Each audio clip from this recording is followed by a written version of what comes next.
guys, Jeff Hammond from RC Maker. Welcome to my first video.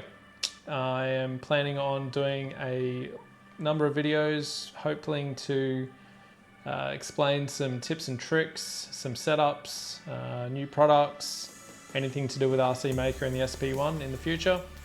In this particular video, I'm going to show you how to correctly install the new Delrin arm inserts. There is a specific way to ensure that they're working perfectly. It's going to make your SP1 drastically better if you haven't done this already. So have a look and let's get into it. Alrighty, so first off we'll show you what tools you will need to insert your Delrin ball cups.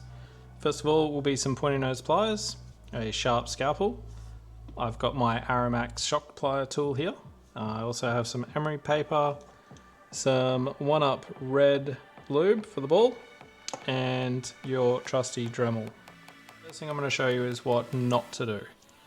Under no circumstances should you get lazy and try to install your ball into the cup unless the cup is in the actual arm. If you try to do this, the ball will more than likely snap in like normal, and you'll think that it's alright and everything's fine, and you'll continue on your merry way, only to find when you do your maintenance that you actually have split the Delrin cup and causing yourself all sorts of grief with your ball being able to pop out of the cup easily. So, hence why it's in the instructions, always insert your Delrin cup into the arm before you try to put the ball in. So now that that's out of the way, I will show you the correct way to install your cups into your arms. So here we have the nice new 3026 POM Delrin balls and our SP1 arm. First things first, the Delrin ball goes into the arm.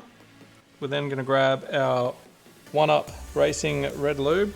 Just one drop of that is sufficient just to aid the process of the ball going into the arm. We're going to grab our steel ball, and then we're going to use our Aramax shock pliers just to gently squeeze that ball into the Delrin insert. So now that that's in there, we're going to remove it. Why do we remove it? Well, what we want to do now is make sure that the Delrin is perfectly matched with the ball. So an easy way to do that is to just grab your pointy nose pliers and a couple of decent squeezes, not too much, but you'll get a feel for it.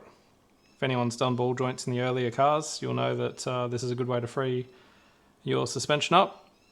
So a couple of good little squeezes. This is going to marry the Delrin with the ball. From there, we're going to insert this into our arm,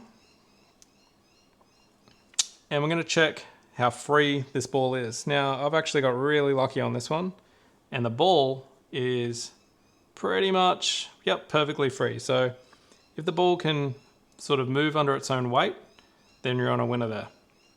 All right, so I can't show you on this particular one what to do if we need to adjust it, because this one seems to be perfect, but I'll find another one and show you a demonstration. So we found a arm that this Delrin insert is a little tight into, so I can show you an example of a tight one. So you can see our ball inside the Delrin without being in the arm is actually nice and free. Once we put it into the arm, it then binds up. This is no good for your suspension at all on your SP1. You need all of these balls to be perfectly free and fall under their own weight like the previous one. So I'm going to show you how to quickly make this nice and free. Remove the Delrin cup.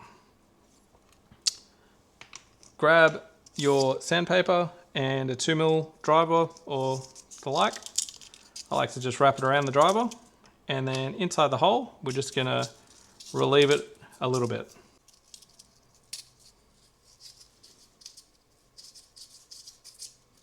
Alright, we'll give that a go. So insert our cup with the ball installed, and absolutely perfect. So it falls under its own weight, super free, beautiful.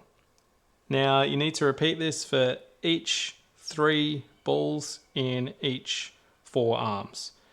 make sure that they're all perfect. One can ruin the rest, so it's imperative that you get this correct. Conversely, if you have a ball cup that actually fits into the arm a little too easily and you don't need to actually press into the material, then this can create issues with slop of the ball actually going up and down, giving you suspension a little bit too much slop. A little bit of slop is good, but not too much. This is also going to wear out way more maturely than having a nice tight fit. So if this is the case, super easy to fix. Grab some CA glue and just put one drop right in this area here. Let it dry and then follow the process we've been doing with removing material until it's perfect. So you got to remember, not too sloppy, but tight enough that the ball still moves perfectly free. So there you go, guys. Super important to make sure that those arms all move perfectly free to ensure that your SP1 suspension is correct.